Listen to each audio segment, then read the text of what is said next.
Lieutenant who will moderate this event. We have here John Brandolino coming in perfectly on time, and Ian is also coming down. He asked me to welcome you in the meantime. So I welcome you. So this is an event that the Alliance is jointly organizing with the civil society unit of UNODC,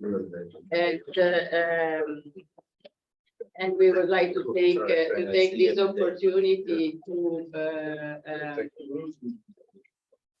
to talk about the engagement of civil society supporting the crime prevention and criminal justice program in various venues, in various fora, starting from the Crime Commission. We are here during the Crime Commission, and also looking forward to the 15th Congress. And that is the reason why this item being discussed right now is particularly important.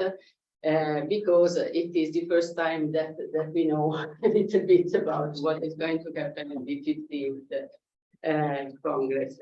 So, since Ian may be on the stairs, I think that in order to run smoothly, maybe we can give the floor to John to start with.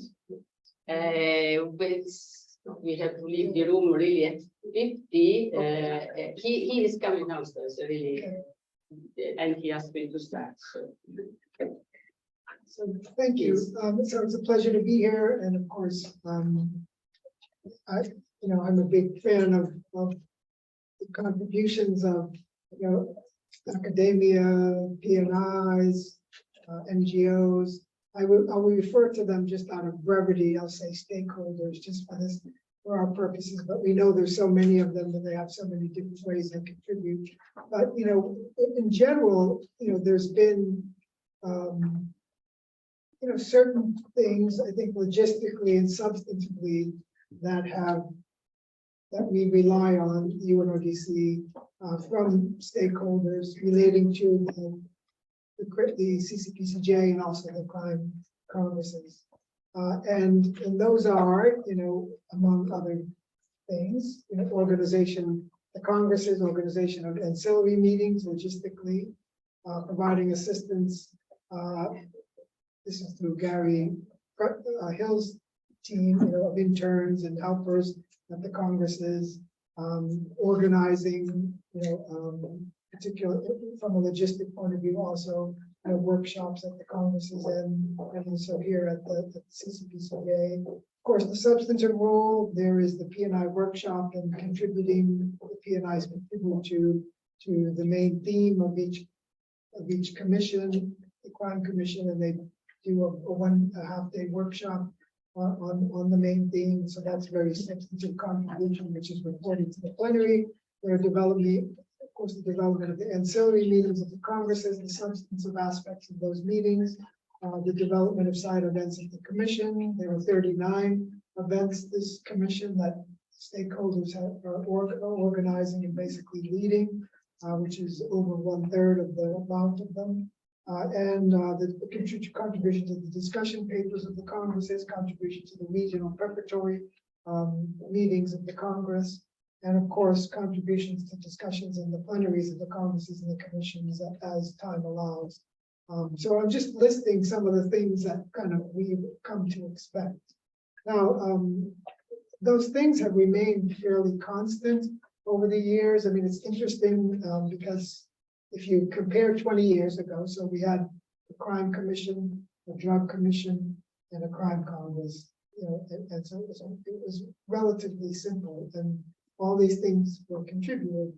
Well, now we have a crime commission, a drug commission, Congress, several substantive intercessional meetings per year of the commissions.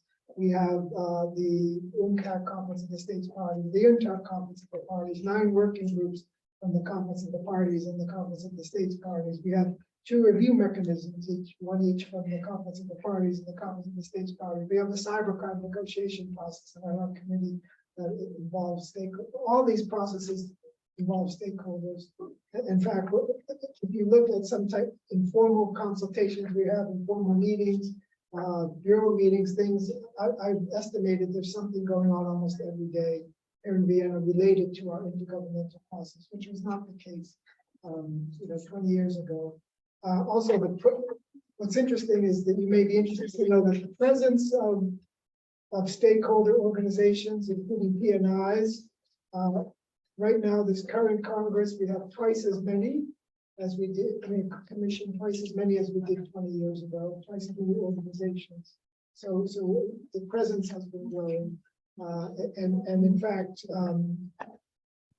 there's almost as many participants here at this current commissions than there were total participants at the 2005 Crime Congress.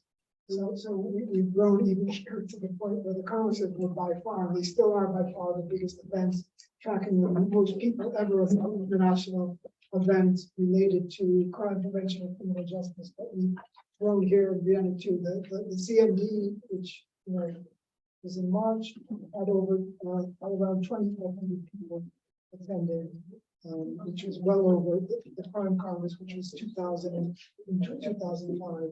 So I'm making the UNODC was a mainly Vienna-based operation 20 years ago. Now we most of our people in the field we're involved in over 100 countries. We have presence in over 100 countries as of today.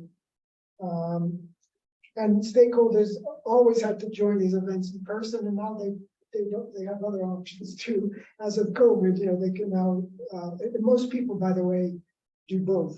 They're here, and then they also participate in things in a hybrid, in a virtual way. But they do both. But in most are come in person. But still, some participate have the option of participating virtually.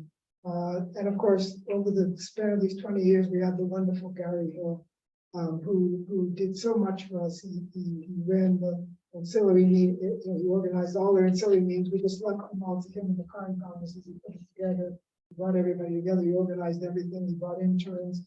The crime commissions, he was always a staple here, helping out, being involved with the PNIs and working with them. And 20 years later, we now do not have a close friend and colleague, Gary Hill, around. So I'm also just, I'm talking about the contributions of stakeholders have remained somewhat constant, but other things have been changing, have been developing. And I don't know whether, and I say all this not to say whether we should change how we operate, because there are certain things that are constant in parliamentary processes and certain limits to how stakeholders should contribute. But we should also be we could always be thinking about how we can energize the process of stakeholders and make them better.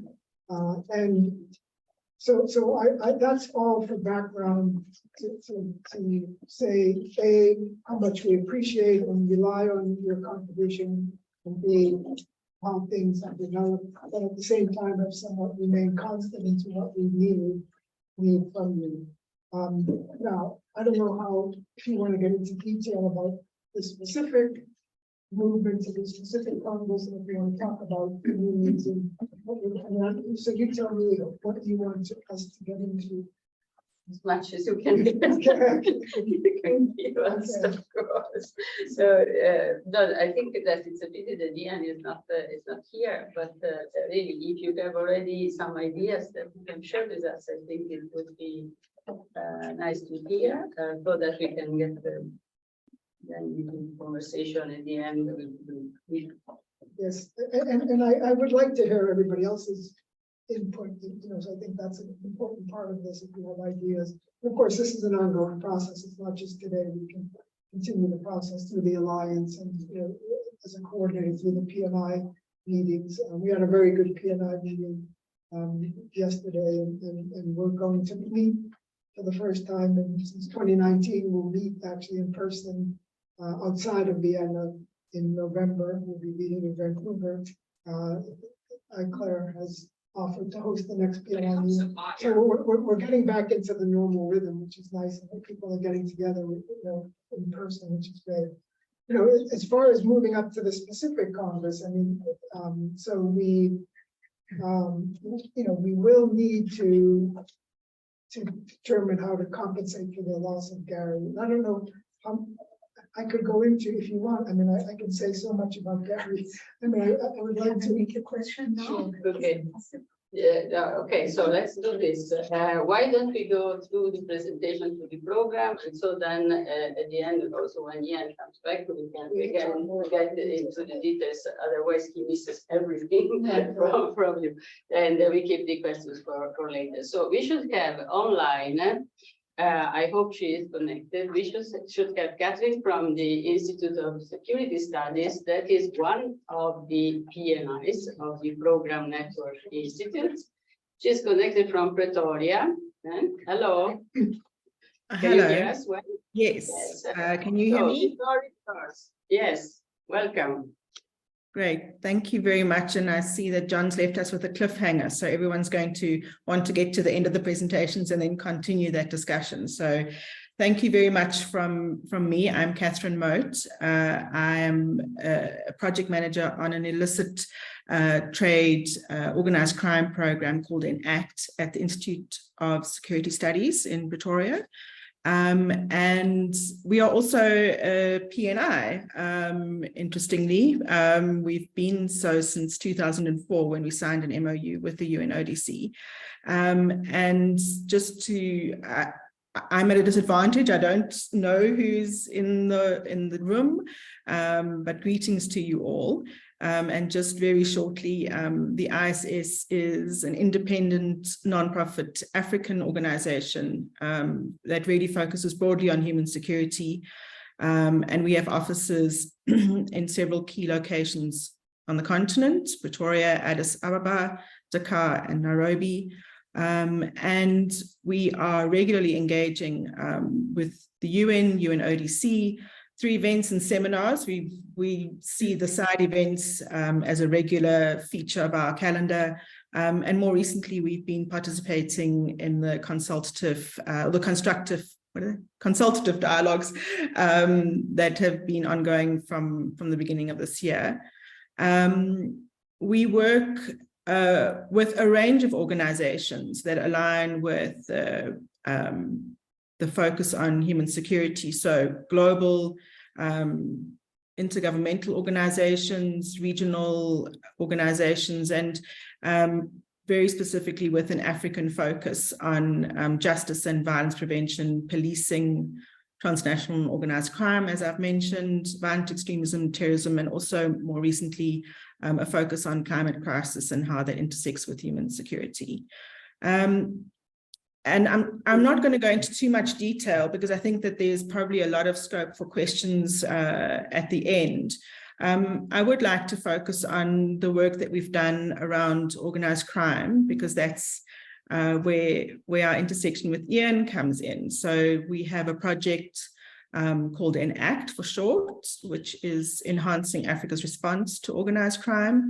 And this is a wholly EU-funded project. It began in 2017. And at that point, there was very little knowledge or evidence-based research focusing on organized crime or illicit trade on the continent. And since then, we have built up a very significant body of knowledge that is recognized as a source of information, both on the continent and further afield. The project is a consortium of ourselves, the ISS, together with the Global Initiative, and then also Interpol.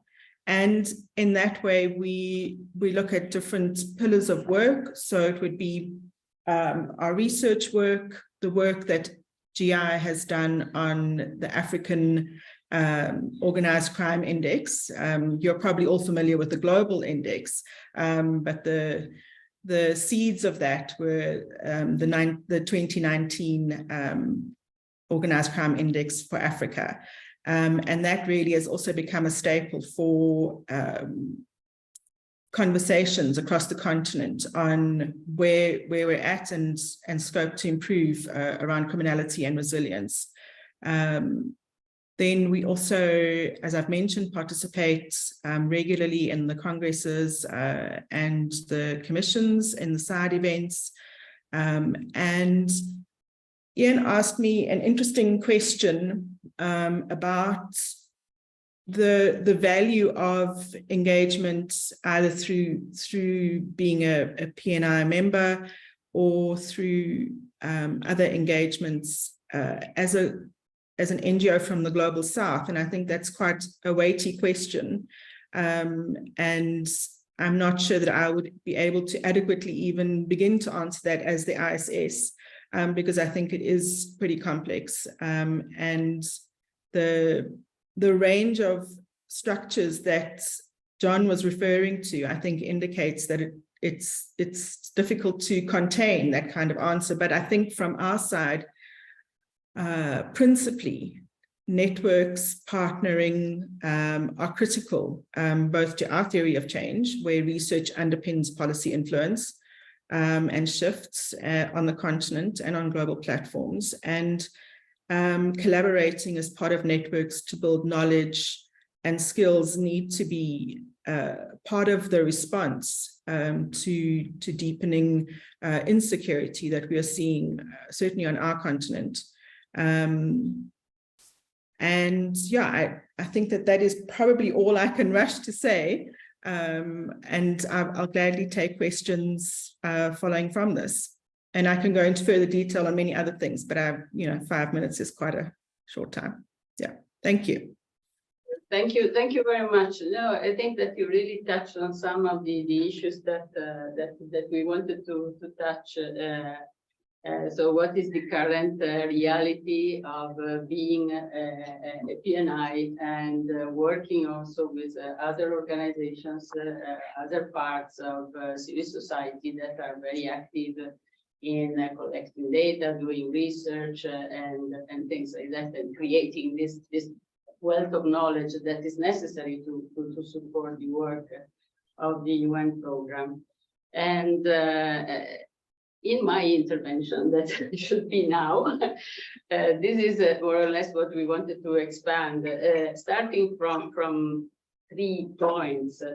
So one is the consideration that we are making basically every time we can speak, is that we should be aware that this space for engagement of civil society may be shrinking, and so we have to make sure that whatever we do is meaningful, is well documented, is evidence-based, is solid, constructive, and so that we protect ourselves from any criticism, because otherwise really we run a risk of losing credibility. It doesn't matter where we come from. Yesterday I heard, I don't know if it was at that meeting where we were with John, someone said that there are 3 parts. One is states, businesses, and all the rest of us. Were we together? They said no. I thought Jay. Okay, yeah. Yes, okay. So actually, this is not the case with the crime prevention program, because the PNIs, they enjoy some really privileged relationship, and they have historically represented a very important partner. And this is something that maybe with time has changed a bit, and the engagement of civil society has also increased, especially in areas that are related to technical assistance, data collection and analysis, and supporting UNODC really in implementation of quite a lot of programs and strategies that are progressively being adopted. The strategy for Africa, for example, the strategy on specific issues. And so maybe a reflection on how to bring together and also build on some good practices. For example, the example we heard from Catherine on Enact, that's one example. And then the third point that I wanted to bring into discussion, is something John has already mentioned, is that the Crime Congress is quite a unique platform for knowledge exchange. In addition to ECOSOC accredited NGOs, also individual experts can participate, and traditionally very numerous academics, researchers, practitioners, they have participated. It is a very important opportunity. So in 2026, the 15th Congress may represent the opportunity to test perhaps some new forms of partnership and cooperation between the PNIs, civil society organization, and obviously the Alliance could be a facilitator for quite a lot of these initiatives. And now looking back, clearly the role that Gary was playing for facilitating us in achieving so much, especially for the Congress, is something that we really miss now. And in addition to the functions, the coordination functions, you mentioned the logistics, the substantive issues, there was a very important educational aspect that Gary was able to take into account and address also the needs for people coming from very different backgrounds. For example, he was facilitating with the exchange with interpreters, students of the interpretation schools. They were participating in the ancillary meetings, and using students also to update some of the functions of this website, the knowledge center, etc. And I remember when he participated very actively in the Alliance and the meetings of the Alliance, and he could explain very clearly to people how to engage, how to participate, etc. So I think that we have to make sure that we maintain this human approach, to see what we can change, what we can advance, but to make sure that we don't lose the let's say the human aspect of the civil society engagement. And with this, I think I can give the floor to Mirella, Mirella from the Civil Society Unit of the UNODC. Thank you, Anna, and thank you for inviting me, first of all, to also be a testimony of all the institutional memory, because also, you know, I went through a number of Congress, starting from the one in Bangkok, where I had different function. I was resource mobilization officer at that time, but covering the advocacy part. And then there was Brazil, Salvador de Bahia, Qatar, and Kyoto, where I followed online, but Vivi, who is also here, was in person because of the pandemic, which limited all of us. So, I'm pleased, and maybe to continue all the words on Gary, who was really like for me, Gary was the Congress, always dressed with, I would say, the same suit. He was changing it, and he was every year the same. I mean, this is why when I heard the news, for me, how can a person who hasn't changed for all over the year also leave this earth? But you know, this is life, and he definitely left a legacy. And he was organizing, in addition actually to the ancillary meeting, the exhibition, which was an incredible logistic work. And as you said, Anna, taking a bit also this educational aspect by asking volunteer young people to work on this. I am from the civil society unit, so we were collaborating on different issues, and I really hope that we will continue. And today, actually, we managed to bring students, 30 students, into the building to follow a number of meetings, including the meeting with the chair of the Crime Commission. So I'm really pleased that this legacy can continue. For those who don't know, the civil society unit, we are really a unit now since a year. We used to be a team, but always dedicated to ensure that there was outreach for civil society and also even entry into this building, and to make sure that your participation is as clear as possible. Therefore, we always made sure to have briefing, always with the umbrella organization, which covered the themes, because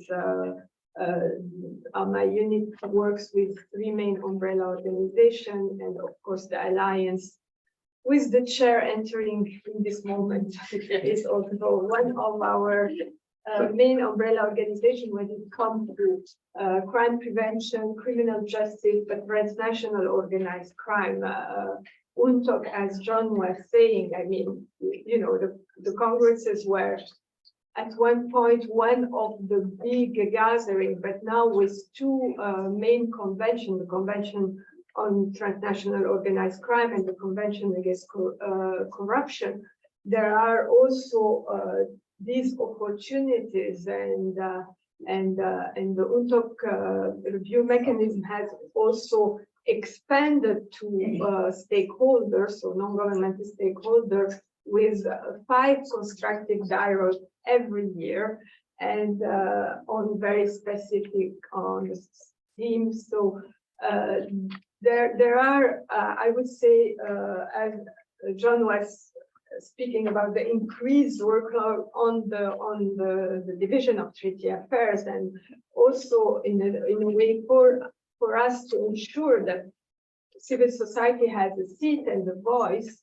The work has extremely increased, but it's really with this umbrella organization, and here I want really to thank the Alliance and for all the work that have been done, also to ensure that, you know, there is a real coordination so that the speakers on the various items, everybody has a chance to speak. For us, grassroots organizations are also very important. I know many of them cannot attend if we don't help them, and I'm glad also to see in the room an NGO from Lebanon who would come to speak at the side event that we organized yesterday, to bring the voice also of the victim and how NGOs can also help the victim. I didn't say any word yet about the PNIs, which, as Catherine mentioned, I mean, they consider themselves an NGO from the global south, but at the same time they have this status, which is great. And in some cases, the PNI have this peculiar thing of being governmental in a way, because they have the government behind the organization. So it creates probably more at research and expertise point of view, very important for us, especially on criminal justice, crime prevention and criminal justice.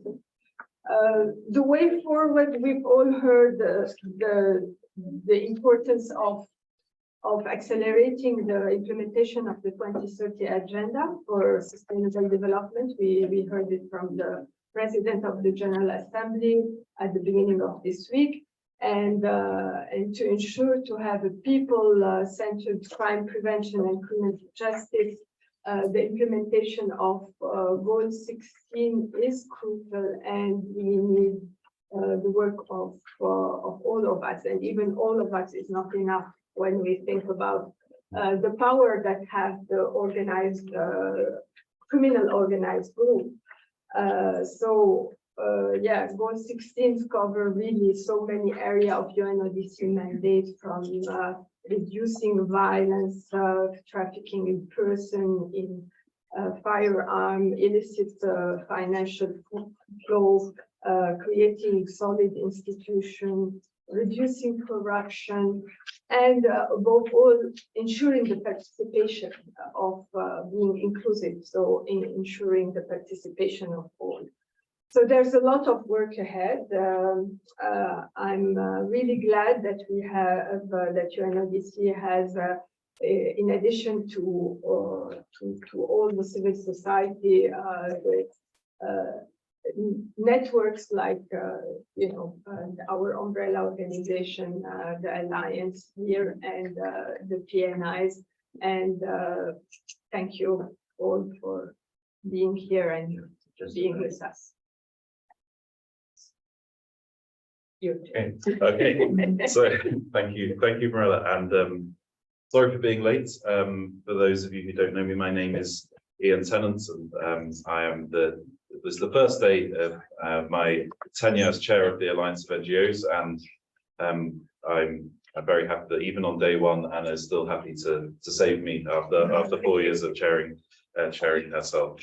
I was actually upstairs in the plenary where the Crime Congress was being discussed. They're just adopting the resolution paving the way for the next Congress hosted by the UAE in 2026, in a resolution which more or less maintains the space for civil society and other stakeholders to participate, and it will be up to us to carry that forward. I know we're heading into a discussion next, but I believe Anna and John maybe have something to say. John. John, that's more to say. Well, let me continue by saying that, the topic of this side event was supporting the CCPCJ and the Crime Congress. So I focused on that in the parliament, particularly on the intergovernmental parliamentary processes, and what is expected, what is needed in that regard.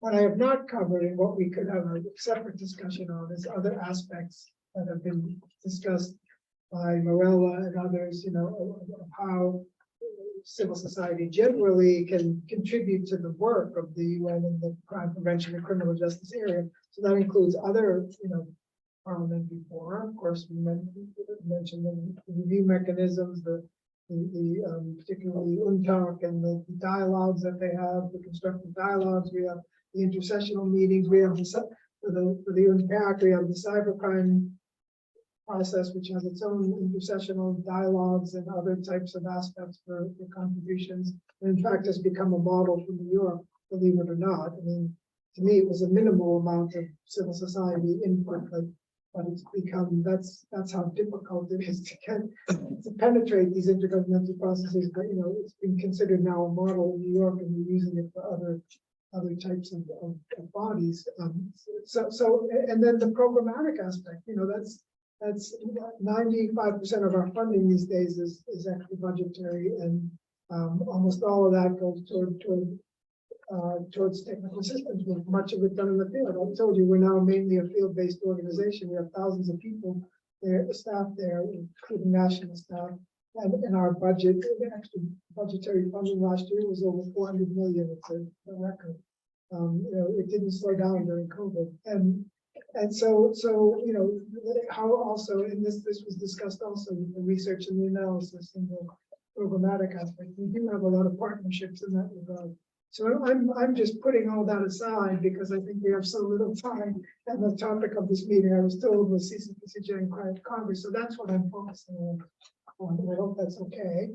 And so on that basis, I was saying, leading up to the Crime Congress, which, as you may know, will be in the United Arab Emirates in 2026, probably early 2026. It'll probably be 8 days, as it has been in the past. Could be more, a little more or less, depending on the member states, what they decide to do. But I assume it's going to be the same. And so we will need, during that aspect, we will need input from civil society. I talked about the Bangkok Congress and how we have, the Bangkok in 2005, which had as much people. We almost have as much people here now as we did then at that Congress. But I will mention half of the participants and more than half of the participants in that Congress were individual experts. There were over 1,000 individual experts at that conference. So first of all, we need to ensure that continues. So we need to ensure that individual experts are aware of the congresses, because the COVID, it was a successful, very successful in many ways Congress in Kyoto. But because people weren't able to go there because it got lost in everything else that was going on with COVID, I think we need to reach out again and renew interest in this as the largest gathering, the largest gatherings ever in the world globally on crime prevention and criminal justice, and getting all types of people together. So we need to do that in some way. That's the first thing. Second, make sure we get the same amount of interest. Second, I think, logistically, we will need your help in the development of the discussion guide. So there will be, we will be working on that. The Secretary of the Congress, Jody Dane, and her staff will be working in the next couple of years to develop that, and we'll need your input at that. That'll become a very important document to form the basis for where we go with the agenda. As you know, the resolution, this session will adopts the main theme, the agenda items, and the workshops. So we will need to feed into how each of those will be developed. Now P&Is will be given specific workshops to develop themselves. That will continue, and so they will be literally assigned to kind of bring everything together, working closely with us in moving some of these workshops forward. We plan to have the ancillary meetings and hopefully setting records with ancillary meetings, as we've been setting records with side events here at the current CCPCJ and also the CND this year. So we'll need help in that. Now, logistically, Gary would take care of everything. It was just his part that we would give to him, and he would just, in the end, he would give us the schedule, he would give us everything, just tell us what he needs, and we provide the rooms, right?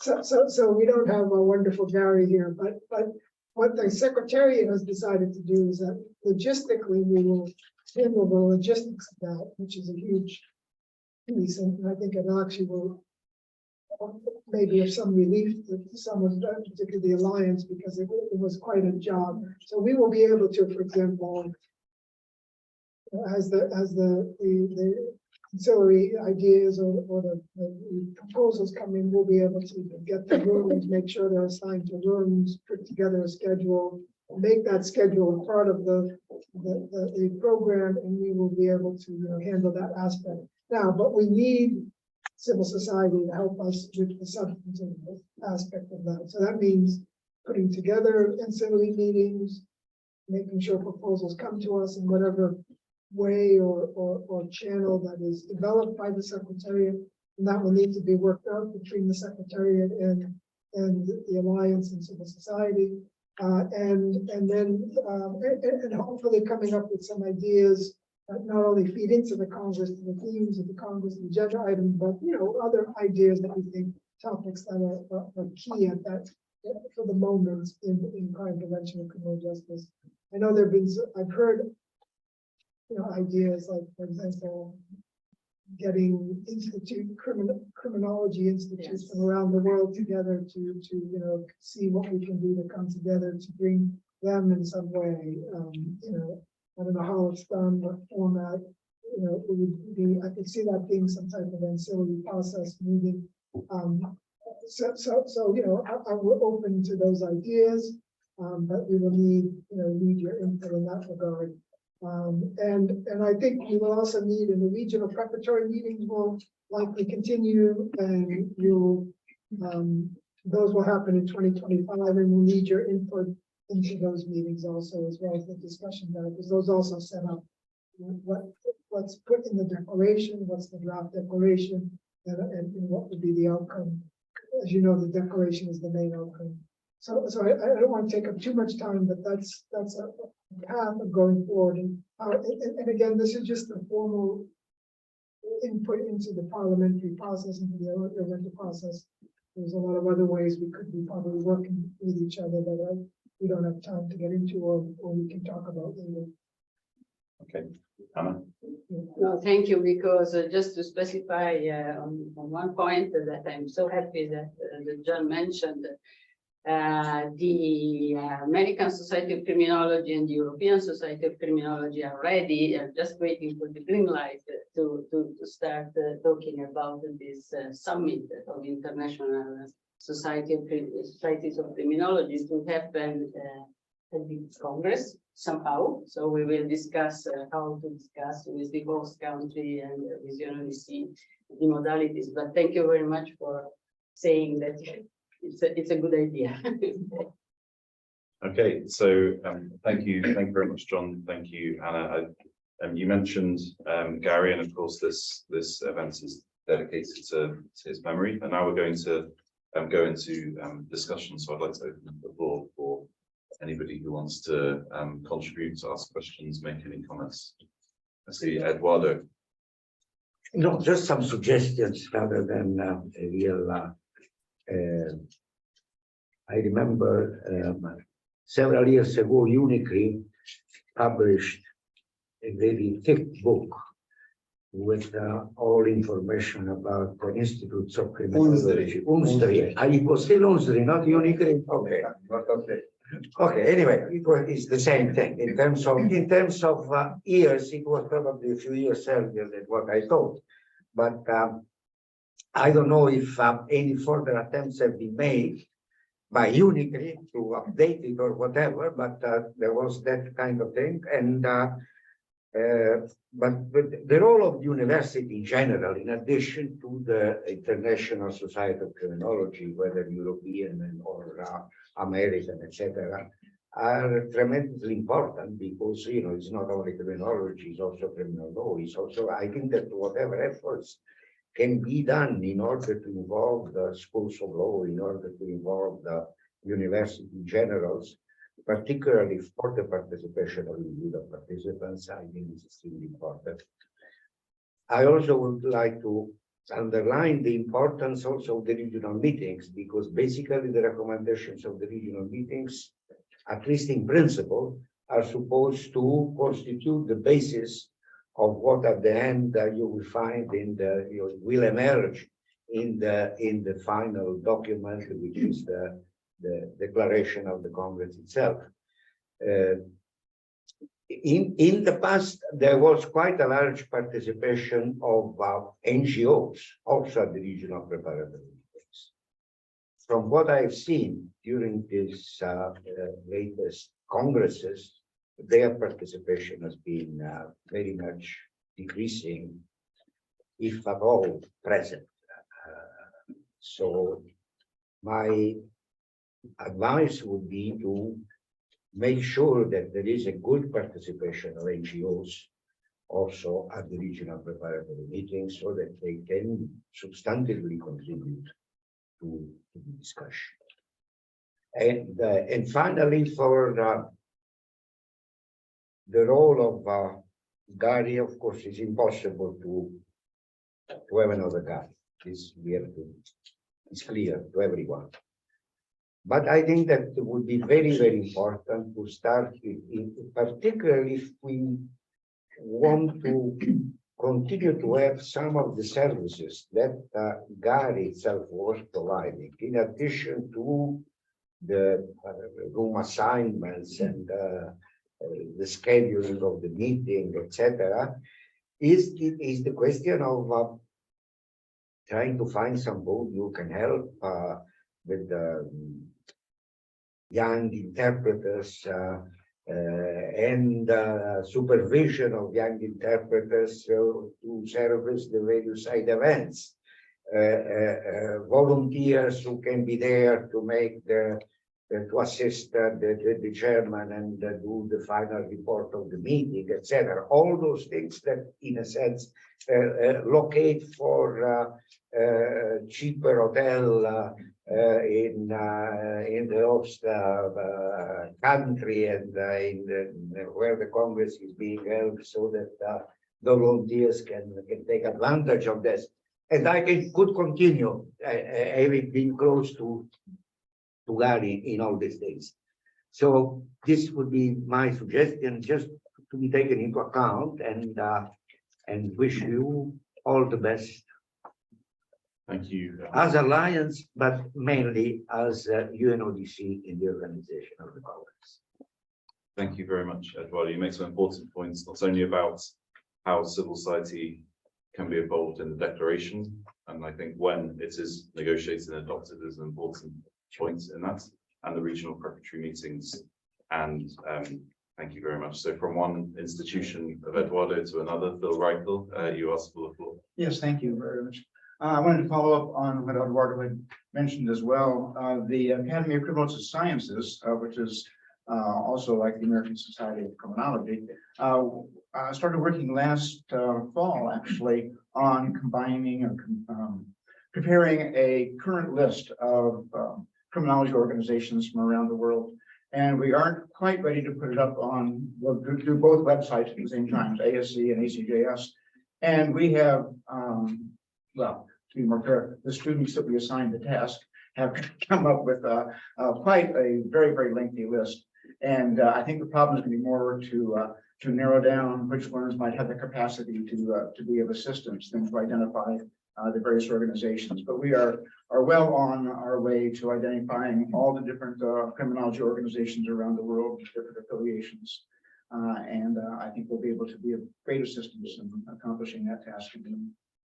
Thank you very much. It sounds very, very promising indeed. Slavomir Redo. Thank you. I wanted to add an addendum to John's and Anna's information about the rules of provisional rules of procedure of the Congresses. Since 1995, there is one rule allowing not only individual participation, and that, well, it's provisional, but it looks like a cast in stone, but also possibility of submit individual expert papers, academic expert papers. So if the societies here think about sort of mobilizing the membership to attend the Congress in this or other capacity, you may also want to ask for individual expert papers on the topics of the Congress or the workshops. Thank you. Thank you very much, Slavomir. Dimos. Yes, thank you. Building on the very useful observations of all colleagues, and particularly Eduardo's remarks regarding the contribution and the coordination carried out by Gary Hill in the past. I think it will be important also to build on good practices implemented by Gary. For example, I have in front of me the report, the 80-page report that he prepared for the auxiliary meetings of the last Congress, where he's reflecting on all the relevant information regarding the pre-Congress coordination, organization of the events, time and duration, practices followed, but also challenges encountered. So I think that this could be also an important guide for all of us working for the auxiliary meetings of the next Congress. Regarding the interpreters, I think that it would be an important role for all NGOs and the PNIs to coordinate in order to mobilize people, young experts or students with linguistic skills that would like to contribute and help with the interpretation in the side events. In terms of the size of this endeavor, okay, the Kyoto Congress was a particular case because of the pandemic crisis. But just to give you an idea, Gary had scheduled around 300 auxiliary meetings. Finally, half of them took place, but it was again a big number of auxiliary meetings requiring a lot of resources and in order to be organized. The duration was around 1 hour and a half. Of course, we can see how this can be accommodated within the overall program of the Congress, based also on the requirements that we have to follow regarding the agenda and of the Congress and the time that we will have available for us in order to organize not only the Congress deliberations, but also the auxiliary meetings. just an idea that we can rely on what Gary had prepared for previous congresses, and especially the report, the comprehensive report, in order to do the same also for our preparations for the next congress. Thank you, Dimos. And yeah, I think we should all take a look at that report. Yuki. Yes, thank you very much. There are a few of us that have been in a number of congresses involved, but I would like to address one issue which is very important and I think was critical from Congress to Congress, and that is the contribution and participation of civil society in the formulation of declaration. There were some congresses in which it was not as smooth as one would like to have, ending up even in alternative declarations. Now, I think that since congresses are not policy-making body, but actually are meant to exchange knowledge, experiences, give some vision for the future, all these participation, contribution from knowledge-based community, civil society, stakeholders, as you are calling them, John, is very important to have it from the very beginning in the formulation of declaration. UN stands for inclusive process, inclusive approach. And this inclusive approach should be respected, I think, fully in the case of the congresses, because they are different from COP, and other things that are happening. They are much wider, much bigger horizons, more politically loose. They are not only intergovernmental. That's what I'm trying to say. And I think this should be taken into account on the side of the Alliance, PNI, all others, and particularly, obviously, of UNODC, which does not make these decisions, right? But facilitates these things. And so keeping that in mind, I'm not saying that you can change it, but obviously facilitate this full inclusive participation of stakeholders. Thank you. Thank you, Yuki. Very important points. Are there any other, anybody else wishing to contribute? Building on what Udi said, in the past, the vehicle to get feedback from NGOs that could be very useful in terms of recommendations for possible inclusion in the outcome of congresses were actually the regional preparatory meetings. And this was actually the issue and the challenge raised by Eduardo, that we don't have even participation, equal participation of NGOs in all the regional preparatory meetings. We have personal experience that, for example, the Latin American regional preparatory meeting attracts a lot of NGOs. Probably we have to do the same with the participation of other PNIs in other regions, so that we have a representative number of civil society representatives, entities, organizations that could offer useful feedback that could be reflected at first level in the report of the regional preparatory meetings, and then also brought to the attention of the Congress for possible inclusion. I think that probably for this is also a question of organization, because of course, if invitations are received in the last minute, just a few weeks or a few days before the meeting themselves, of course, this gives very little possibilities for participation.